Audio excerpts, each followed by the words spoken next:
Las poblaciones gitanas, que se hicieron la prueba del ADN.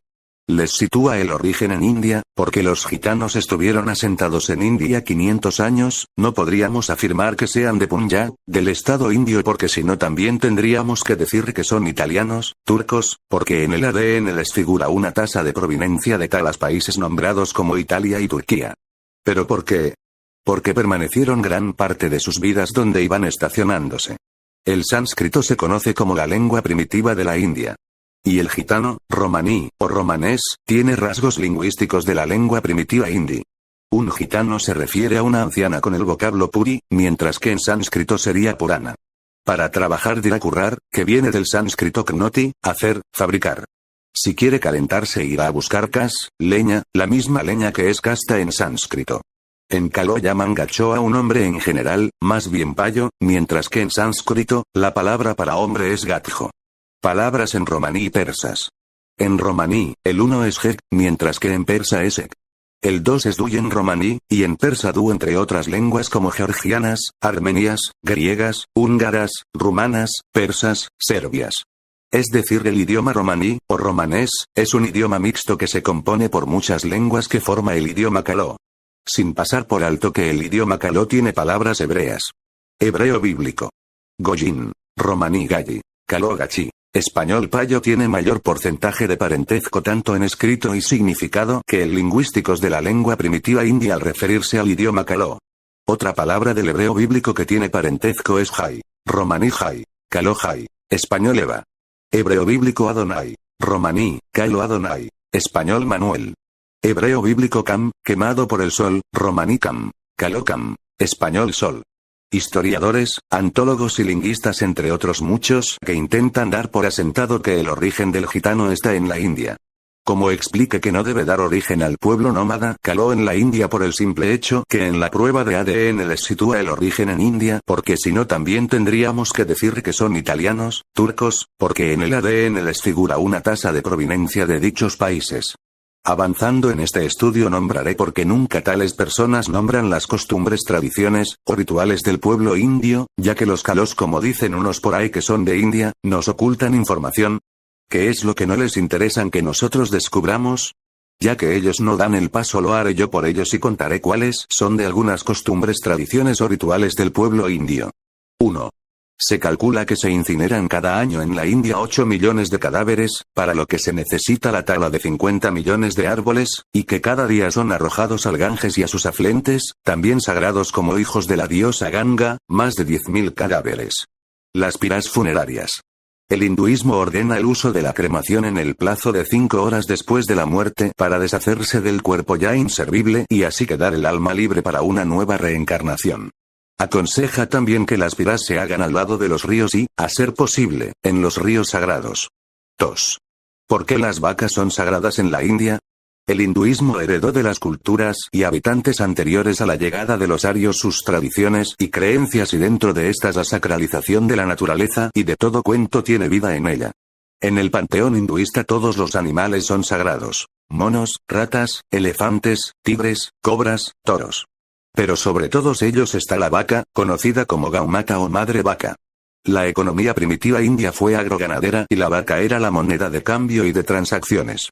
Se usaba como dote en las bodas, como pago de impuestos, como ofrenda a los dioses y a sus sacerdotes. Pero además existen raíces religiosas que hacen a la vaca sagrada.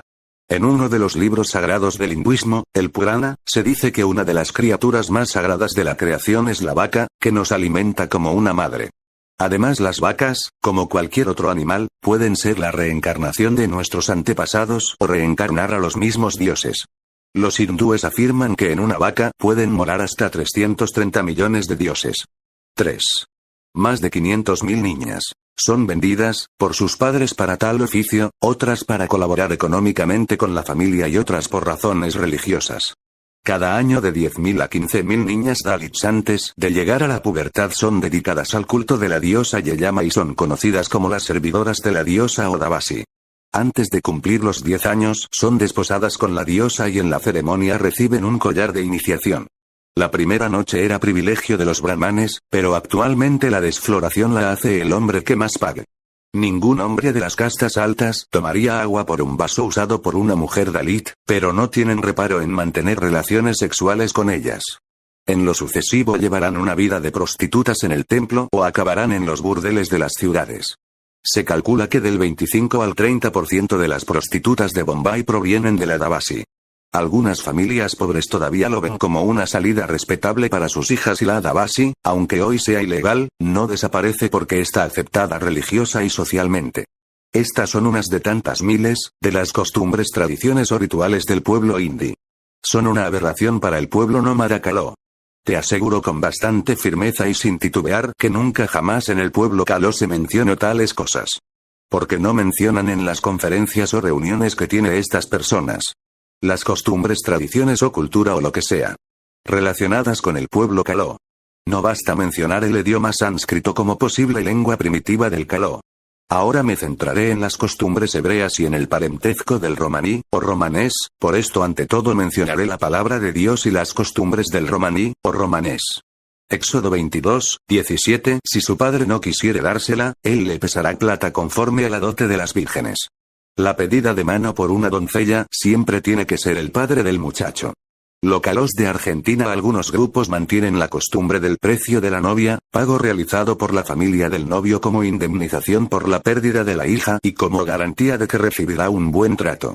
El precio va desde 25 monedas de oro hasta $10.000, dependiendo al grupo de gitanos al que pertenezca la mujer.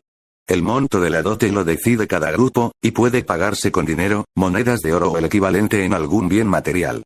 Deuteronomio 7, 3. Y no emparentarás con ellas. No darás tu hija a su hijo, ni tomarás a su hija para tu hijo. La mayoría de los matrimonios con parientes de sangre en la minoría gitana conciernen personas que se categorizan como primos más o menos lejanos. Los más cercanos son los primos hermanos o primos carnales.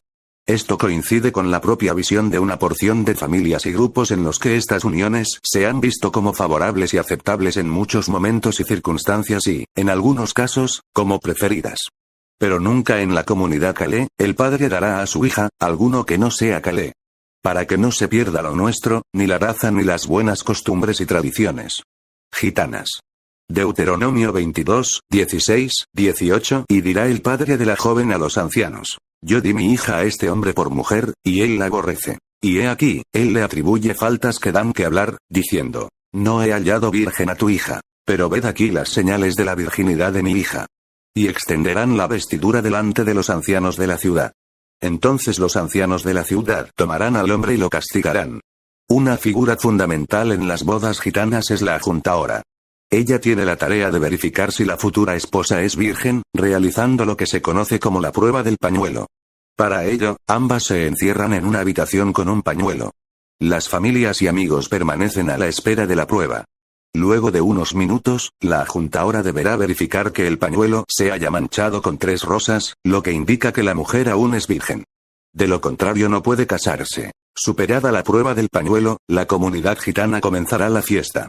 Las madres de los novios mostrarán con orgullo el pañuelo al público.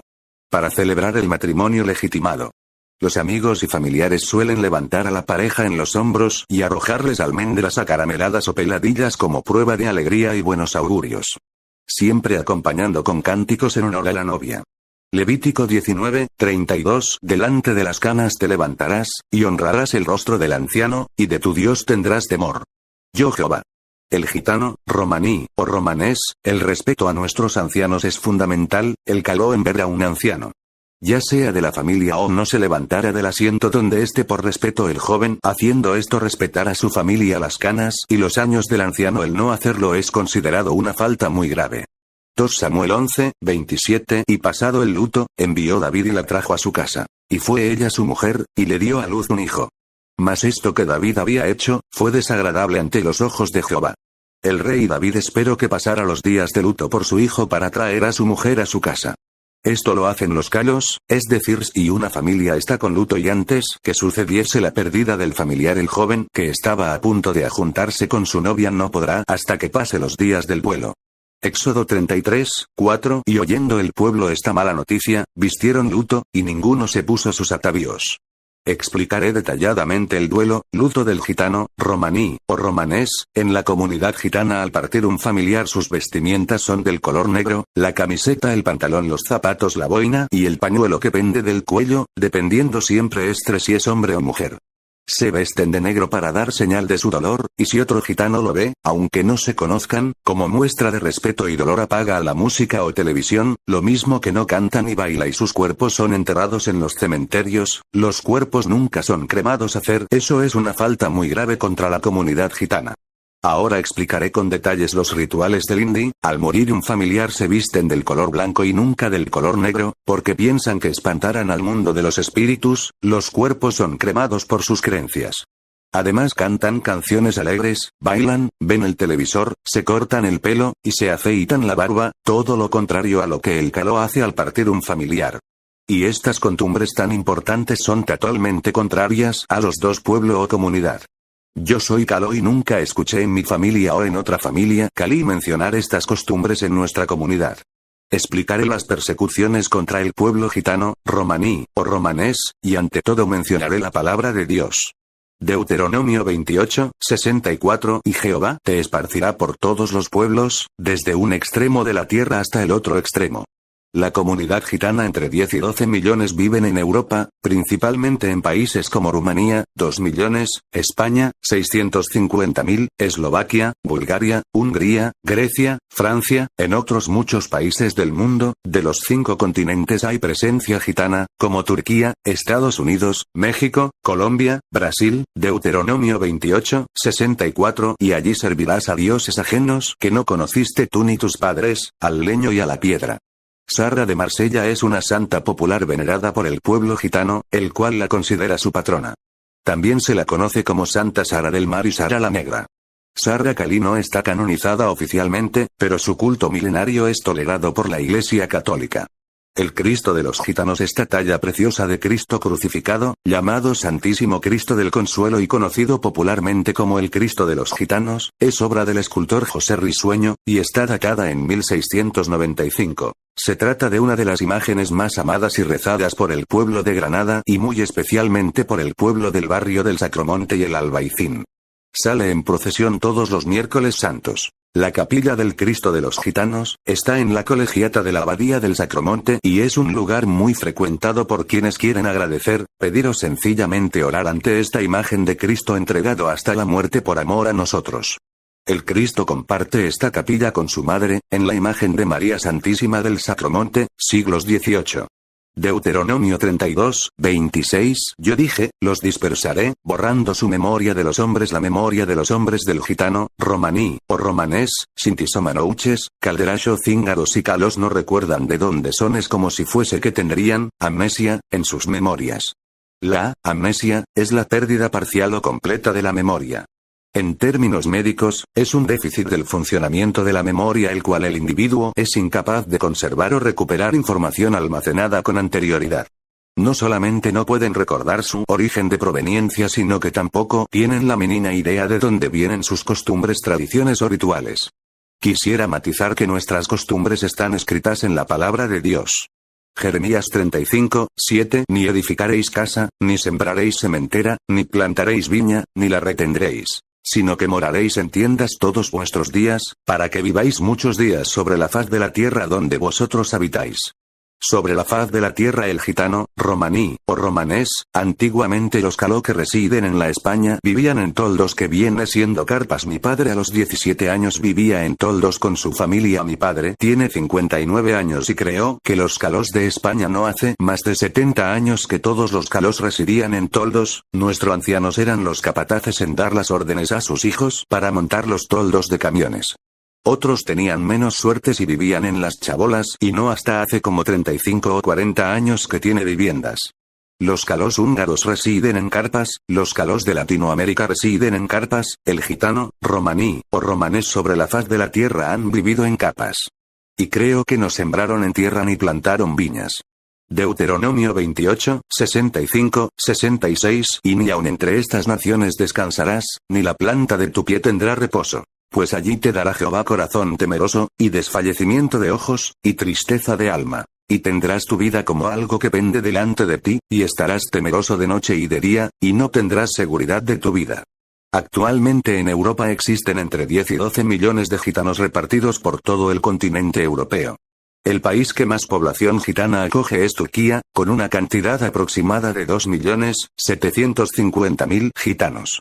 Le siguen Rumanía, con una población de 1.850.000, y Rusia con 825.000. En España, la población gitana llega a los 750.000 personas, las mismas que Bulgaria y Hungría. Los calos en esa época fueron martirizados y perseguidos sin escrúpulos, y la planta de sus pies no tenían reposo e inmigraban en otros países y continentes. En España no tenían seguridad de sus vidas. Efectivamente, fue el 12 de enero de 1425 cuando el rey de Aragón, Alfonso V el Magnánimo, estando en Zaragoza, otorgó a Juan, gitano, duque de Egipto Menor, un salvoconducto que le autorizaba a viajar libremente por el país en su peregrinación a Santiago de Compostela. Y la real sanción de Isabel de Castilla y Fernando de Aragón decía lo siguiente: a vos los egipcianos que andáis vagando por estos reinos y señoríos con vuestras mujeres y hijos, vos mandamos que del día que vos fuere notificada o pregonada, viváis por oficios conocidos, estando en los lugares que acordades de asentar o tomades vivienda de señores a quien sirváis, so pena que si en ellos fuerais hallados o tomados sin oficios o sin señores, 100 azotes por la primera vez y le destierren perpetuamente, y por la segunda vez que vos corten las orejas y estéis 60 días en la cadena, y por la tercera vez que seáis cautivos de los que os tomaren. Esta ley establecía la base de las nuevas relaciones que se van a dar entre el Estado y el pueblo gitano a partir de entonces. De hecho, en lo sucesivo las nuevas leyes que se dictaron hacían referencia al cumplimiento de esta primera. Por otro lado, en esta ley no se hacía distinción entre varones y mujeres y, por lo tanto, las penas tan duras que se contemplaban también fueron aplicadas a las mujeres, ya fueran azotes, cortar orejas, destierro o esclavitud. El primer monarca de la dinastía de los Austrias, Carlos I, tuvo que renovar las leyes establecidas, ya que el objetivo de sedentarización que buscaban los reyes católicos no se había cumplido. Así, en las Cortes de Toledo de 1525 y las de Madrid de 1528 y 1534, se decidió endurecer las penas y se indicó que debían abandonar los reinos en un plazo de 3 meses, a lo que se añadía la condena de galeras para los varones entre 20 y 50 años durante 6 años. En julio de 1749 se produjo la Gran Redada, también conocida como Prisión General de Gitanos, con la que se dio inicio al proyecto de exterminio autorizado por el rey Fernando VI de España, y que tras desechar la opción de la expulsión, se encargó al marqués de la Ensenada arrestar y, finalmente extinguir a los gitanos. Ezequiel 37, 1, 14. La mano de Jehová vino sobre mí, y me llevó en el espíritu de Jehová, y me puso en medio de un valle que estaba lleno de huesos. Y me hizo pasar cerca de ellos por todo en derredor. Y he aquí que eran muchísimos sobre la faz del campo, y por cierto secos en gran manera. Y me dijo: Hijo de hombre, ¿vivirán estos huesos? Y dije: Señor Jehová, tú lo sabes. Me dijo entonces: Profetiza sobre estos huesos, y diles: Huesos secos, oíd palabra de Jehová. Así ha dicho Jehová el Señor a estos huesos: He aquí, yo hago entrar espíritu en vosotros, y viviréis. Y pondré tendones sobre vosotros, y haré subir sobre vosotros carne, y os cubriré de piel, y pondré en vosotros espíritu, y viviréis. Y sabréis que yo soy Jehová. Profeticé, pues, como me fue mandado. Y hubo un ruido mientras yo profetizaba, y he aquí un temblor. Y los huesos se juntaron cada hueso con su hueso. Y miré, y he aquí tendones sobre ellos, y la carne subió, y la piel cubrió por encima de ellos. Pero no había en ellos espíritu. Y me dijo: Profetiza al espíritu, profetiza, hijo de hombre, y di al espíritu: Así ha dicho Jehová el Señor: Espíritu, ven de los 4 vientos, y sopla sobre estos muertos, y vivirán. Y profeticé como me había mandado, y entró espíritu en ellos, y vivieron, y estuvieron sobre sus pies un ejército grande en extremo. Me dijo luego: Hijo de hombre, todos estos huesos son la casa de Israel. He aquí, ellos dicen: Nuestros huesos se secaron, y pereció nuestra esperanza, y somos del todo destruidos. Por tanto, profetiza, y diles: Así ha dicho Jehová el Señor: He aquí yo abro vuestros sepulcros, pueblo mío, y os haré subir de vuestras sepulturas, y os traeré a la tierra de Israel. Y sabréis que yo soy Jehová, cuando abra vuestros sepulcros, y os saque de vuestras sepulturas, pueblo mío. Y pondré mi espíritu en vosotros, y viviréis, y os haré reposar sobre vuestra tierra. Y sabréis que yo Jehová hablé, y lo hice, dice Jehová. Los Roma, gitanos, estaban entre los grupos elegidos por razones raciales para ser perseguidos por el régimen nazi y la mayoría de sus aliados. Los nazis consideraban a los Roma inferiores racialmente y el destino de los Roma en algún sentido era paralelo al de los judíos. Los Roma estaban sujetos a encarcelación, trabajos forzados, y masacre. También estaban sujetos a deportación a los campos de exterminio. Los Einsatzgruppen, equipos móviles de matanza, mataron a decenas de miles de Roma en los territorios orientales ocupados por los alemanes.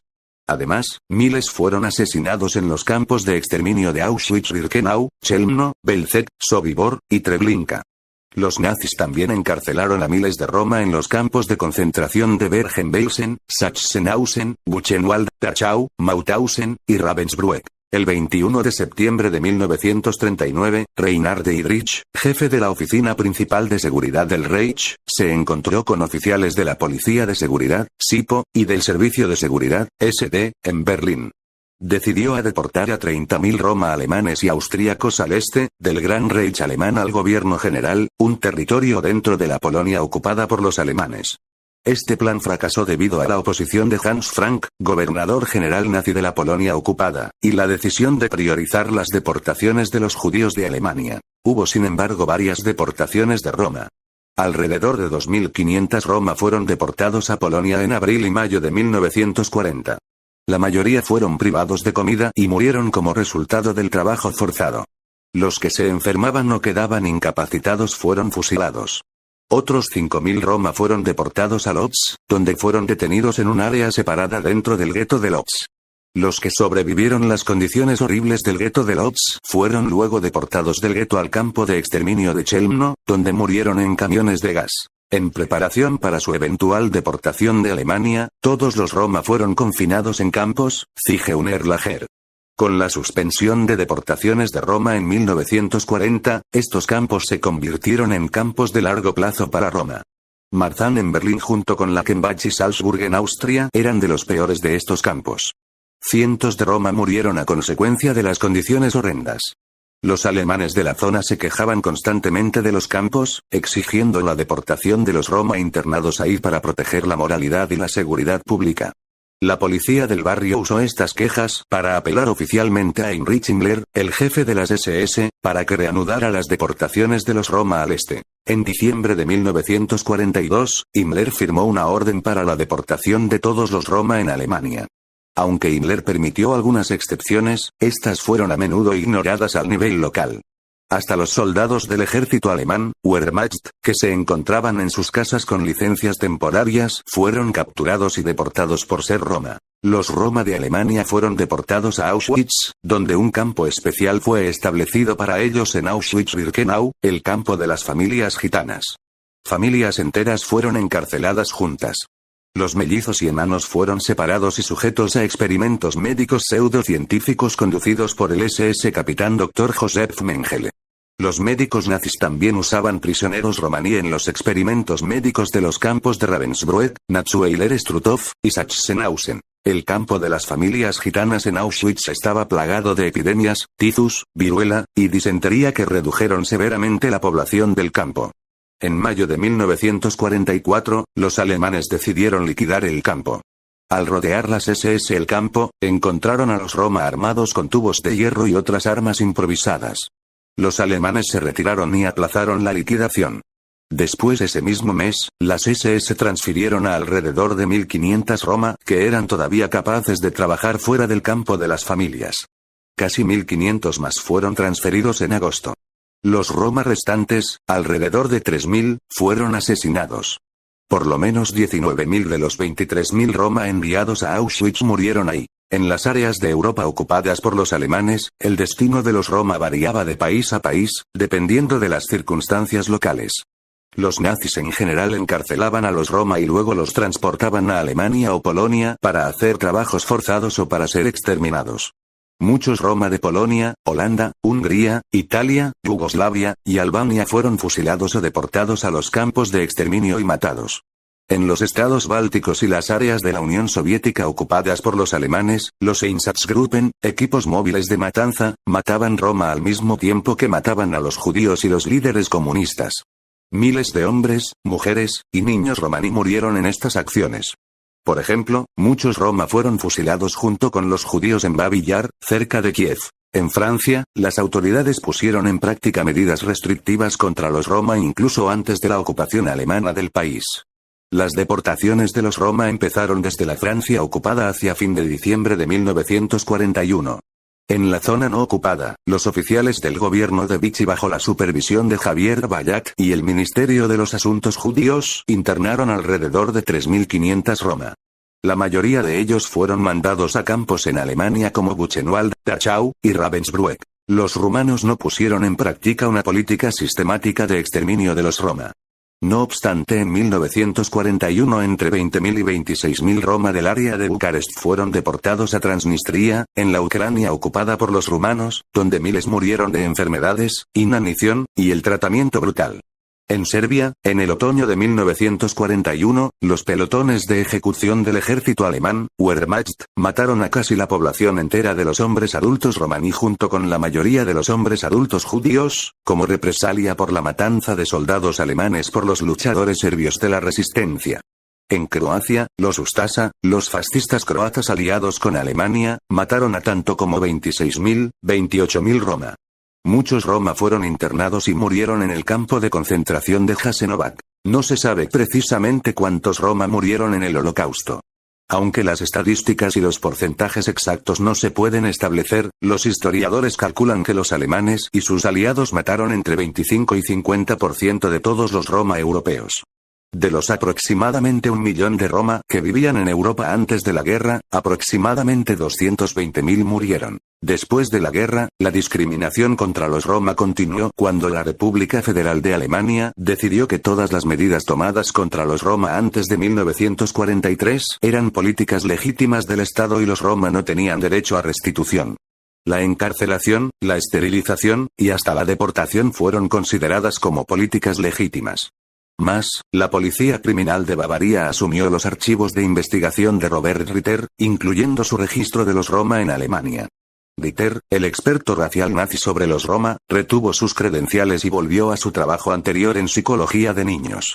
Los esfuerzos para someter al Dr. Ritter a juicio por su complicidad en la matanza de los roma terminó con su suicidio en 1950. El canciller alemán Helmut Kohl reconoció el genocidio nazi contra los roma en 1982. Para ese momento, la mayoría de los roma que hubieran tenido derecho a la restitución bajo la ley alemana ya habían muerto. Ahora haré memoria del 1499. Cuando comienzan a dictarse una serie de leyes o pragmáticas que perseguían al pueblo gitano a tal punto que los reyes católicos casi exterminan al gitano, unos 9.000 fueron encarcelados en toda España, de los cuales 5.500 eran andaluces, el 61% del total.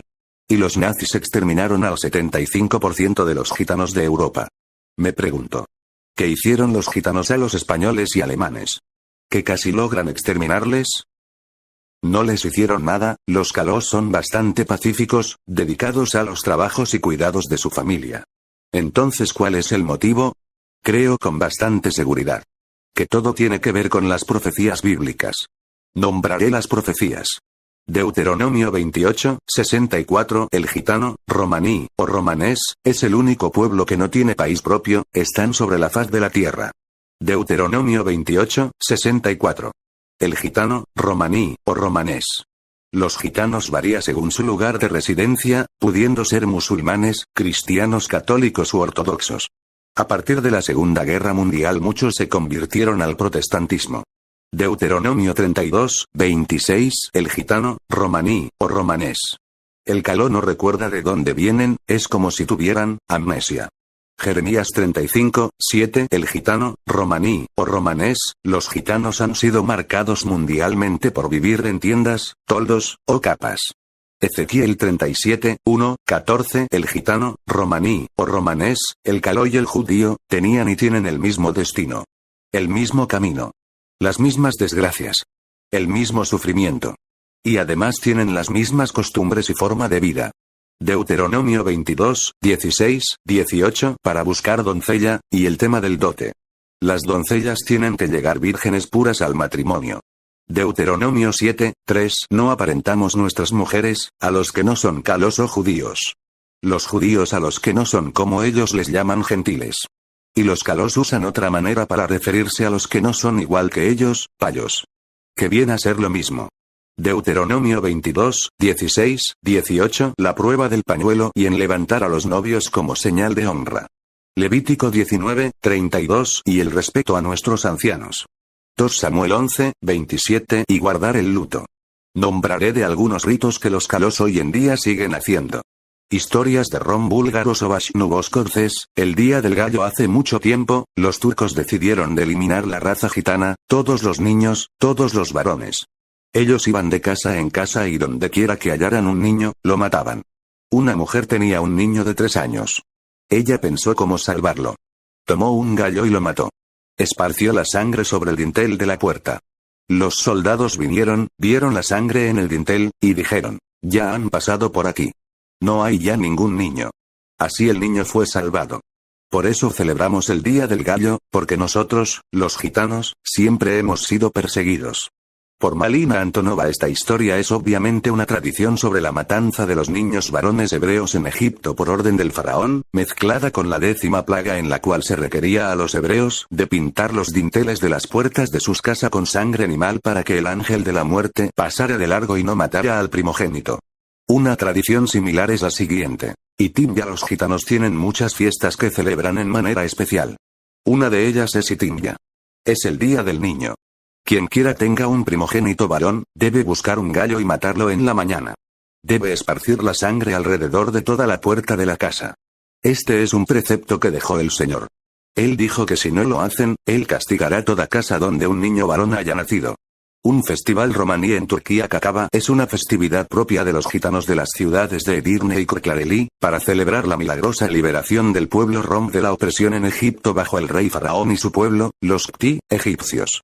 Cuando los gitanos huían del país de la esclavitud, fueron perseguidos por el ejército egipcio, pero los gitanos atravesaron el mar en seco mientras los egipcios se hundieron en el mar. Para esta conmemoración, los gitanos se reúnen a orillas de un río, que representa al mar, en el mismo día que se celebra Ederletzi, S. Elías y S. Jorge, al inicio de la primavera, algunos días después de Pesaj hebreo. Es evidente que en esta tradición los rom se identifican con los israelitas. Éxodo 20, 7. Acordarte has del día del reposo, para santificarlo. 6 días trabajarás, y harás toda tu obra. Mas el 7º día será reposo para el Señor tu Dios. Algunos gitanos aún conservan el 7º día, sábado, como sagrado. El viernes toma su nombre de la Parashat, y en la noche hay gitanos que acostumbran a encender candelas. El 7º día de la semana es observado como Shabbat. Comienza el viernes a la noche, cuando los judíos encienden candelas. La Parashat es leída en este día. Conclusión: los gitanos no son del origen hindi.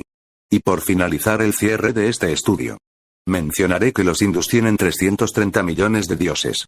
La lengua primitiva de la India es el sánscrito. Las variedades de dioses que tienen los hindis pueden llegar a ser masculino o femenino. Devas, deidad en sánscrito. Sarasvati es la diosa del conocimiento y una de las 3 diosas principales, siendo las otras 2 Lakshmi y Durga. Dentro del hinduismo un gran número de dioses personales son adorados como murtis, imagen que representa a la divinidad o espíritu divino, y el poder de la entidad es conocido como devas, deidad en sánscrito. La naturaleza exacta sobre la creencia en cada deidad varía entre las diferentes ramas del hindú y las diferentes filosofías. A menudo, estos seres son representados con forma de humanoide, o con forma parcialmente humana, acompañado con un conjunto de iconos en cada caso. En el Rig Veda los dioses son descritos como personificaciones de los fenómenos de la naturaleza. Alrededor del año 1500 a.C. hubo una oleada de arios que llegaron al norte de la India.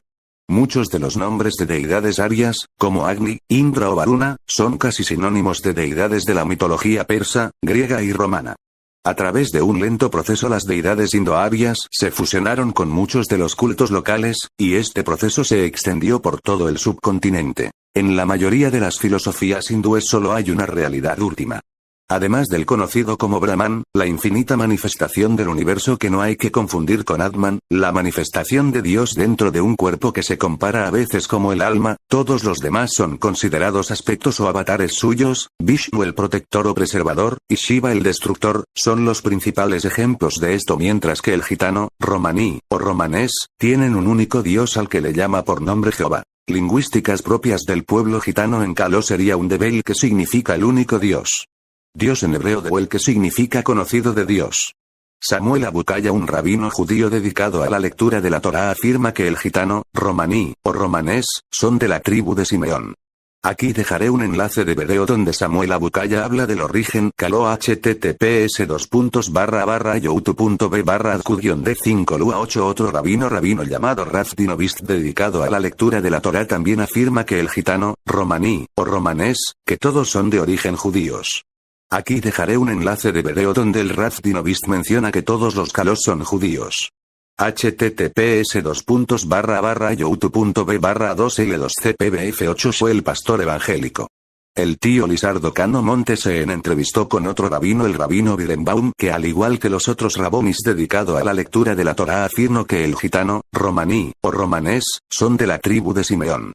Aquí dejaré un enlace de la entrevista.